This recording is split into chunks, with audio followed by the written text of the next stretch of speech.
अब ग्लूकोज जो है उसका हमारा जो स्ट्रेट चेन स्ट्रक्चर है यानी कि जो ओपन चेन स्ट्रक्चर है वो हमारे ग्लूकोज की सारी प्रॉपर्टीज़ को शो नहीं कर पाता। इसका मतलब है कि ग्लूकोज का कोई और भी स्ट्रक्चर होगा, तो हमने ग्लूकोज का एक साइक्लिक स्ट्रक्चर बनाया। तो हमारे पास 3 ऐसी प्रॉपर्टीज़ हैं जो कि शो नहीं कर पाता ग्लूकोज, ठीक है। अच्छा, 3 प्रॉपर्टीज़ है। थ्री नंबर को कैसे याद रखो, देखो 2 प्रिपरेशन मेथड से, दो के बाद क्या आता है 3। सो दीज आर 3, हमें 3 रीजन्स देने हैं जिसकी वजह से हमारा ग्लूकोज का साइक्लिक स्ट्रक्चर पॉसिबल है, ठीक है। ठीक है, और जो स्ट्रक्चर है, जब हमने देखा था कि स्ट्रक्चर ग्लूकोज का बनाता तो उसके लिए हमने 6 रीजन्स दिए थे, ठीक है, मतलब 6 रिएक्शंस करके देखी थी, ठीक है। तो 6 पॉइंट्स से, तो फिर 3 का डबल 6, ठीक है। तो 3 ऐसे याद रख सकते हो, 3 एक इम्पॉर्टेंट नंबर है फिर से। तो 3 रीजन्स है हमारे पास साइक्लिक स्ट्रक्चर बनाने के लिए ग्लूकोज के, ठीक है। तो सबसे पहला जो वाई साइक्लिक स्ट्रक्चर, ठीक है। तो सबसे पहला जो रीज़न है, ठीक है, वो हमारा है कि जो ग्लूकोज है, ठीक है, वो स्किप्स टेस्ट नहीं देता, ठीक है। अच्छा, स्किप्स टेस्ट अगर आपको स्पेलिंग याद करनी है तो ऐसे याद कर लो, SCH, जैसे कि स्कूल का होता है तो स्कूल SCH, इफ़ अगर स्कूल, इफ़ स्कूल, इफ्स अगर, ठीक है। अगर स्कूल नहीं होता तो टेस्ट भी नहीं होता है, जो भी, ठीक है। स्कूल इफ्स, ठीक है, स्किप्स टेस्ट, ठीक है। तो वो स्किप्स टेस्ट नहीं देता, ठीक है, हमारे ये स्किप्स टेस्ट नहीं देता।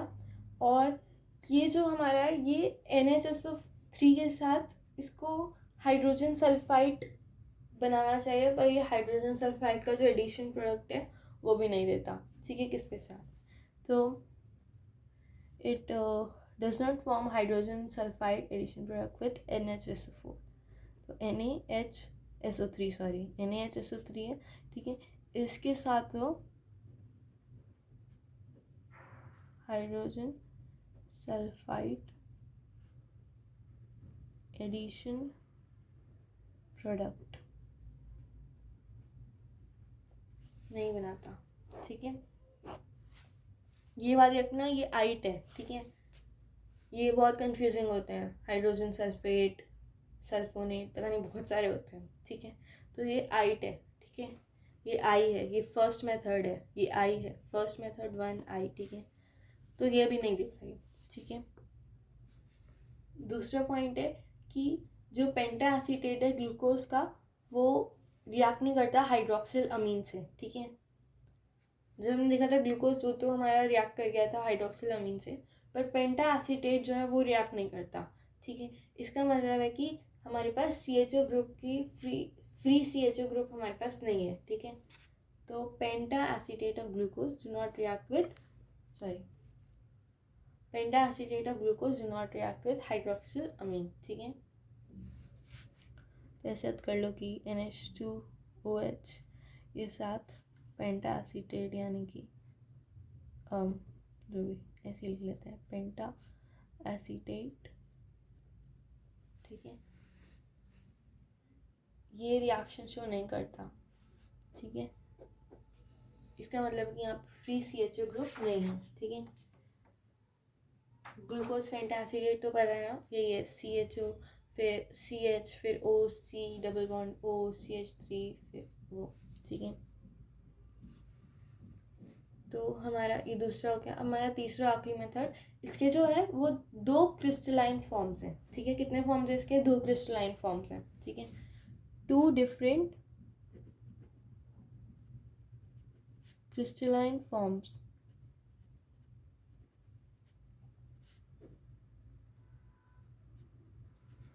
ठीक है। 2 डिफरेंट क्रिस्टलाइन फॉर्म्स हैं, ठीक है, जिनको हम अल्फ़ा बीटा कहते हैं, ठीक है। तो जो अल्फ़ा फॉर्म है ग्लूकोज का, ठीक है, उसको हम कैसे बनाते हैं और बीटा फॉर्म को कैसे बनाते हैं ये देखने की बात है, ठीक है। तो अल्फ़ा ग्लूकोज और बीटा ग्लूकोज, अगर इसका पूरा नाम देखोगे तो alpha D plus glucose, beta D plus glucose. अभी हम ऐसे लिख लेते हैं, अल्फ़ा ग्लूकोज बीटा ग्लूकोज, ठीक है। तो जो हमारे अल्फ़ा फॉर्म है ग्लूकोज का, ठीक है, वो जब हम कॉन्सेंट्रेटेड सॉल्यूशन ऑफ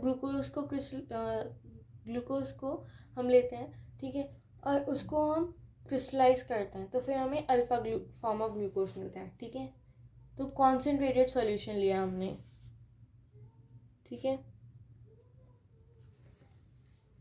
और इसमें हमने बीटा ग्लूकोज को बनाने के लिए हमने किसका क्रिस्टलाइजेशन किया? Hot and saturated aqueous solution का, ठीक है, hot and saturated aqueous solution. ये किसके सॉल्यूशन है? ग्लूकोज के, ऑफ ग्लूकोज, ठीक है। तो इसके क्रिस्टलाइजेशन से, ठीक है, कहाँ पे लिखूँ, मतलब याद रखना इसके क्रिस्टलाइजेशन से,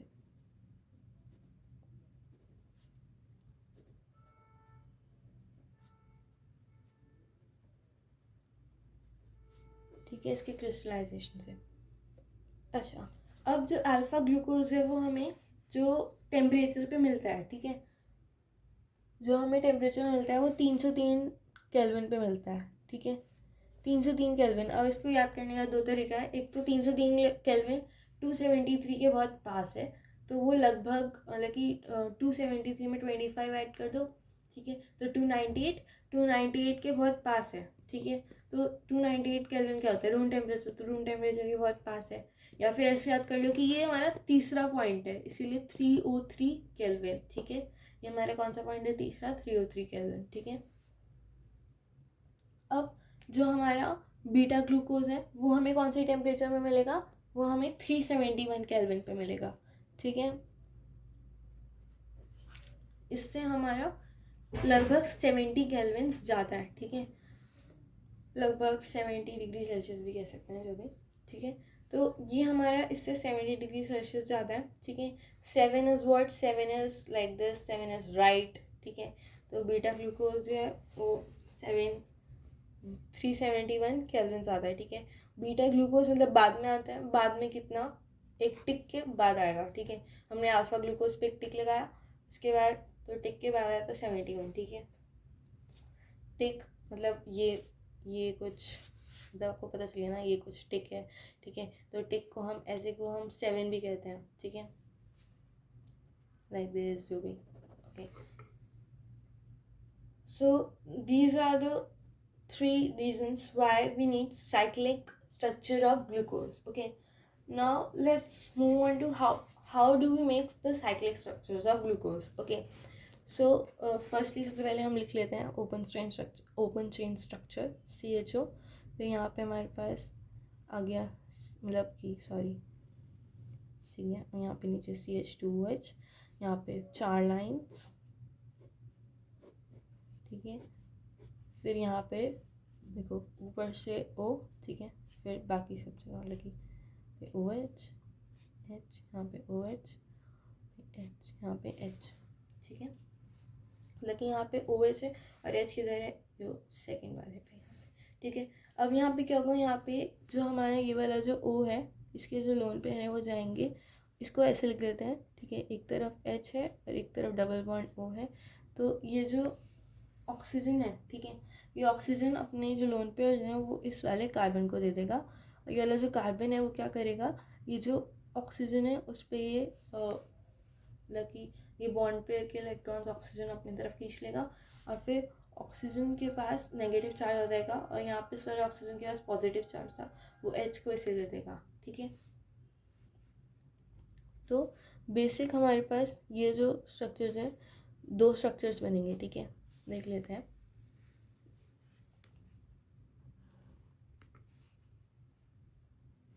हमने सबसे पहले रेंडी बना दी, ठीक है। अच्छा, यहाँ पे 1 2 3, ये 1 2 3, ठीक है। ये ऊपर वाला जो है वो 4th है, ये वाला है, ठीक है, ये वाला कार्बन है, और ये वाला जो है इसको हमने ऐसे दिखा दिया, ठीक है। ये जो है मतलब कि ये हम अभी इसको देखेंगे, ठीक है। तो ये हमारा फिर से ये वाला कार्बन है, ये वाला कार्बन है, ये ऐसे, फिर 4 लाइन्स, ठीक है। यहाँ पे नीचे CH2OH, यहाँ पे नीचे CH2OH, ठीक है। इसको भी ऐसे ही रहने देंगे, यहाँ पे H, यहाँ पे H, यहाँ पे OH, यहाँ पे OH, नहीं सॉरी पे H, यहाँ पे OH, यहाँ पे H, यहाँ पे OH, यहाँ पे OH। अब यहाँ पे एक तरफ H आएगा, एक तरफ OH आएगा, और एक तरफ ये इससे जुड़ जाएगा। ओके, यहाँ से ऐसे करके ये इससे कार्बन से ये जुड़ जाएगा। ये ऑक्सीजन जो है ये कॉमन ऑक्सीजन शेयर कर लेगा, ठीक है। इसमें भी ऐसा ही होगा। ओके, दिखाई नहीं दे रहा। चलो पहले इसे देख लेते हैं, ठीक है। तो अब यहाँ पे एक तरीका है, यहाँ पे OH आ सकता है या फिर यहाँ पे OH आ सकता है, ठीक है। तो हम देखें तो मान लो कि इस केस में हम यहाँ पे OH ले लेते हैं, और इस वाले केस में हम यहाँ पे OH ले लेते हैं, ठीक है, लेफ्ट साइड में, उसमें राइट साइड में लिया था। बाकी हम पूरा सेम रखते हैं, ठीक है।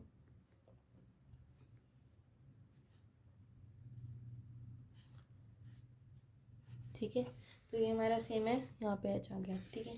अच्छा, इसका नाम यहाँ पे सबसे पहले ये D ग्लूकोज होगा, D प्लस ग्लूकोज, ये भी D प्लस ग्लूकोज है, मतलब ये D प्लस ग्लूकोज, ठीक है।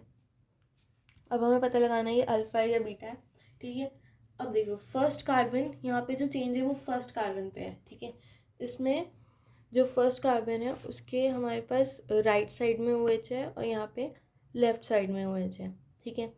तो अब देखो, अगर अल्फ़ा को आप A प्लस ग्रेड से समझ लो और बीटा को आप B ग्रेड से समझ लो, ठीक है।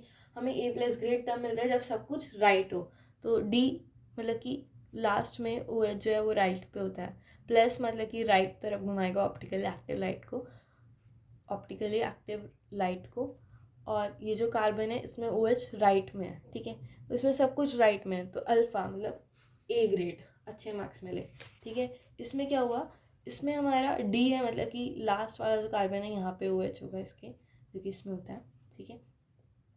प्लस मतलब कि ऑप्टिकली एक्टिव लाइट को राइट साइड घुमाएगा, तो यहाँ पे OH नहीं है, तो इसलिए से एक कम मार्क्स बीटा मार्क्स मिलेंगे, B मार्क्स मिलेंगे, या फिर बीटा, तो हम इसको बोलेंगे बीटा D प्लस ग्लूकोज, ये होगा अल्फा D प्लस ग्लूकोज, ठीक है। ओके, अच्छा, अब इसमें ये बात कंफ्यूज नहीं होना कि जब हमने ग्लूकोज लिखा था तो यहाँ पे सेकंड नंबर पे एच था, यहाँ पे ये थर्ड नंबर पे आ जाएगा, ठीक है। ये थर्ड नंबर पे एच आ जाएगा, यहाँ पे ये है, ठीक है।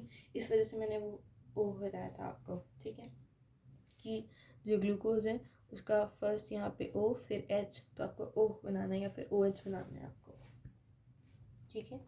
तो ये हमारे हो गए।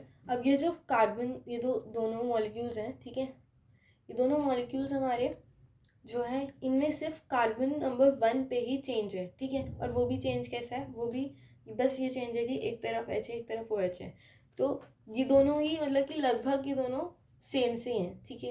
ये दोनों आइसोमर्स हैं, और ऐसे आइसोमर्स को हम एनोमर्स कहते हैं, ठीक है। क्या कहते हैं इन्हें, एनोमर्स, एनोमर्स, ठीक है, एनोमर्स, ठीक है। जो भी आपको जिस तरह से भी याद करना है याद कर सकते हैं, पर ये बात याद रखना कि यहाँ पे इसकी स्पेलिंग, ठीक है, ANOMERS, ठीक है। मतलब ये कुछ लोगों को लगता है कि, जैसे मुझे तो लगता था पहले कि डबल N आता है पर सिंगल N आता है, ठीक है। तो ये हमारा स्ट्रक्चर हो गया, ठीक है। ये हमारा, अब ये तो हमने इसे ऐसे दिखाया, ठीक है। अब हम इसे क्लोज्ड चेन, जैसे कि हम साइक्लोहेक्सेन दिखाते हैं उस तरह से हम कुछ उस जैसा भी हम स्ट्रक्चर दिखा सकते हैं, तो उसकी तरह ये स्ट्रक्चर पे चलते हैं, ठीक है। वो हम नेक्स्ट वीडियो में करते हैं।